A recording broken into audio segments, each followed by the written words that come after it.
लोग उम्मीद करते हैं दोस्तों अच्छे होंगे और मैं भी बहुत टनाटन मस्त हूँ दोस्तों।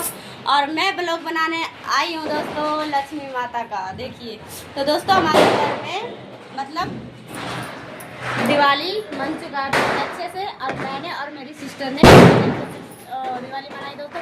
लेकिन आप लोगों के घर में दिवाली मनी कि नहीं मनी तो आप लोग ब्लॉग में ज़रूर बताइएगा। तो दोस्तों देखिए हमारी माता रानी बिल्कुल टनाटन है और देखिए मस्त। देखिए अभी मैं आपको पीछे से दिखाऊंगी पीछे कैमरा से। देखिए दोस्तों मतलब जहाँ तक है बहुत अच्छे हैं अपने भी और हमें भी, हम भी टनाटन मस्त है। और ये हमारी सिस्टर घूंघट ओढ़ के जो जला रही है और ब्लॉग बनाने के लिए बहुत सारा मैं दिया जलाऊंगी दोस्तों। तो और मैं आधा दिया जला चुकी हूँ और आधा दिया दोस्तों ये जला रही हैं हमारी सिस्टर छोटी वाली।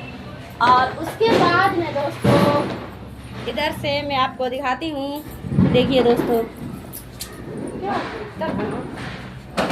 दोस्तों मिठाइयाँ और वगैरह वगैरह दोस्तों बहुत अच्छा बन चुका है।